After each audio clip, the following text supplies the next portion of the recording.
Hi everyone, Sandra here. I wanted to do a video as quickly as possible, an update on Jackson. I started thinking, back when I had Trevor, when he got diagnosed with autism, and even now with Jackson, it's all very confusing. And if you've never been through it before, it's just a little overwhelming. You're not sure what to expect. At least that's how I felt, that you kind of go in, you get the diagnosis, and you get a sheet of paper and it says, go contact these people and read these books and have a nice day, and we'll see you in X amount of months or a year or whatever.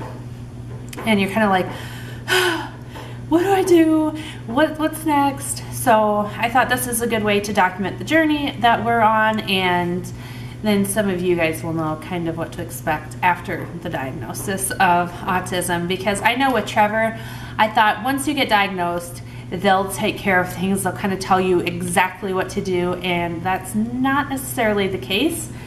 So after diagnosis, my first suggestion that I've figured out is to get a binder and a 3-hole punch, and then every piece of documentation that you get, just punch that sucker, make a copy of it, and then punch it and put it in your binder. I keep one binder for home and one binder to take with to appointments and everything, because sometimes I'll ask for copies or dates and things, and I can just whip it out and give it to them, and then that way if I have to give them a copy, I have my own at home. So I do that.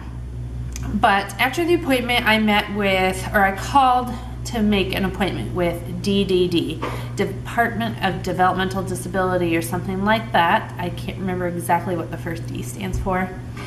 And they sent me an application. I had to fill out the application, and it was a bunch of questions about my son, our insurance policy, things like that.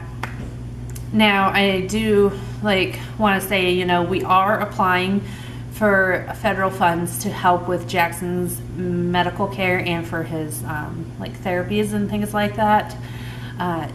If you have a child with a disability, you can sometimes qualify for these assistance programs, and they're not just for poor people or anything like that. They're there to help because it gets expensive. So anywho, so we got that done, sent it in, and I got my approval from them on the phone. They said, it looks like you're going to be approved. We would like to meet with you.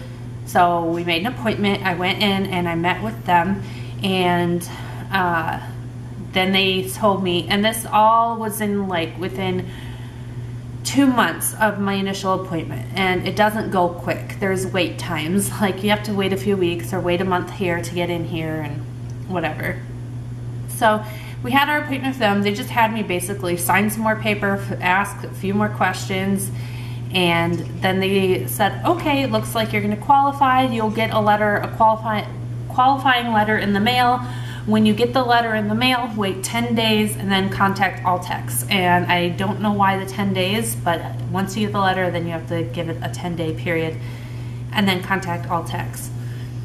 Altex is Arizona Long-Term Care, so we went ahead and did that after a 10-day period, and they're the ones who decide what he qualifies for and what he doesn't qualify for. So they came out to the home and did a home visit and met with us. I think it took an hour and a half or something like that. Asked a bunch more questions, and that leads me to my other tip for you guys. If you have special needs kids, keep a list in that binder I told you about, especially if you have a kid like mine. They're going to want to know at every single appointment. I swear they ask, and I never remember off the top of my head, so I started making a list. When did he sit up? When did he crawl? When did he start talking? What are your concerns? What is his, all this kind of stuff. What a specialist has he seen? What were the outcomes? What treatments? Etc. So keep that list. It's going to come in handy because you'll get asked the same questions probably 20 times before you're done with this. And then every time you have to reapply for anything as they get older, they're going to ask you again. I just know it. So keep a list. It's really helpful. Okay, so we had the people come out to our house, and I asked them when we would find out if we qualify, for the therapies and such. And apparently it's going to take about 2 months.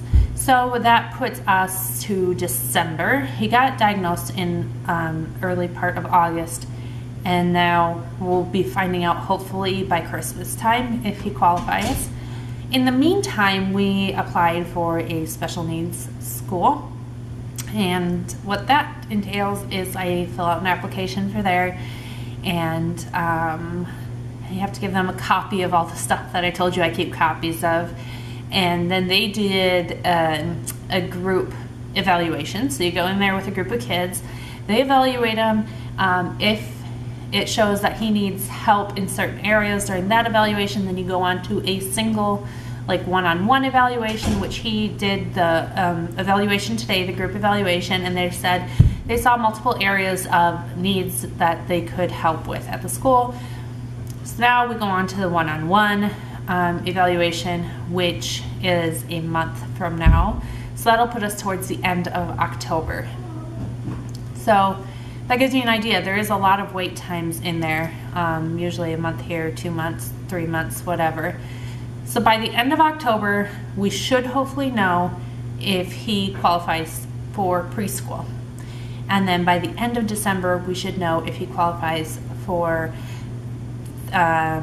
occupational therapy, speech therapy, behavioral therapy, and respite care.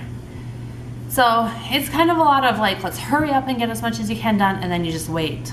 There's just that hurry up and wait, you know. But it's always good just to hop on the ball right away and get this stuff done. You can also apply for Social Security. We haven't decided if we are going to yet or not for him. I cannot work with having him because of his behaviors and stuff. He can't go to a daycare center, and I had to quit doing daycare, and it's just, there's no way for me to work, so our income is limited as far as to what we can afford for him as far as therapy, or, you know, even the one people suggested that we would get a swing set for him, or a swing mounted in our house, things like that, and I just don't have the extra money laying around to do that on a fixed income. We just have one income in our home. So that's kind of where we're at right now. I don't anticipate hearing anything till the end of October, at least as far as the preschool end of things going. Probably won't actually hear anything till mid-November. And then as far as therapies go, I probably won't hear from that till the end of December, possibly early 2015.